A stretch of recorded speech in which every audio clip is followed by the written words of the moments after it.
Over the years, I have been interacting with many students, PhD students, undergraduate students, postdocs, and even sometimes young faculty member in recent years.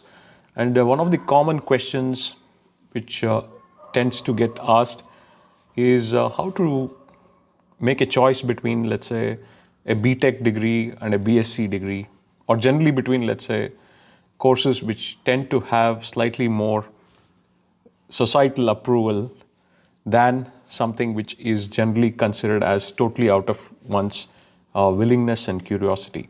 This happens a lot, especially among students who take sciences, basic sciences, natural sciences, mathematics, physics, or biology or chemistry.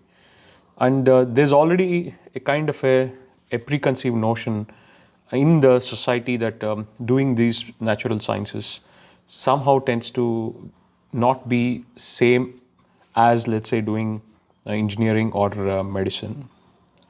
And there are some valid reasons for that particular concern. But this has also been compounded by the peer pressure and also the societal pressure and also the parental pressure in cases of undergraduates. It has also further got compounded because of the emergence of artificial intelligence, where there's a lot of buzz that what will happen to careers because of that.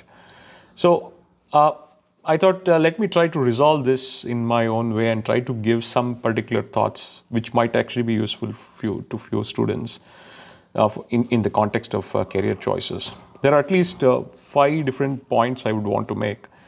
The first and the most important point is that students should take opportunities. It might sound opportunistic, but the most important aspect is to take good opportunities which come into your way. This is very, very crucial. And many people don't understand that you would be able to take an interesting opportunity and make a lot out of it than actually wait for something which you feel that is the only thing you want to do. The second point is that majority of the times work leads to interest.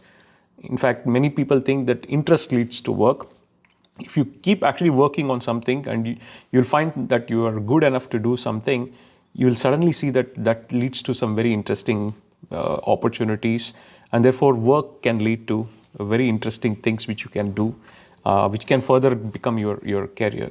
The third aspect is, do not ignore economics. This is one of the major problems with a lot of students who are sometimes too idealistic in making career choices, because you will always have to worry about your economic situation. Not everybody actually would have a similar kind of economic background and economic situation, and therefore it's very critical for you to think about what is your current economic situation. This is something which is extremely important. Don't ignore that, because it also will anchor your decisions in the realistic situation, what your parents are doing or what is your current economic situation. Therefore, your economics should also play a crucial role in making such a decision. The fourth aspect is to talk to people. Do talk to people. This is extremely important. And you will get a feedback from people in knowing what are all the possible ways in which you can make a career. Of course, the decision to finally have a career is only up to you, and that should never be ignored. And that's very critical for you to think about it. And the fifth aspect is that if you want to make a career out of science, or even for that matter, engineering or medicine, first principle thinking is what is going to be helpful to you. Nowadays, especially with the emergent technologies, it's not so straightforward to tell that this is the only way in which you would be able to make a career or make money. So you can always be very deeply entrenched in sciences, and as time progresses, you might actually become an entrepreneur and find very high relevance of your work, let's say in some particular business. Or you can start with a BTech degree and finally turn out to be an outstanding scientist. And this has happened too many times, and there are so many examples across ages, including in the contemporary times. So therefore, when you're trying to make a decision, keep all these things in your mind.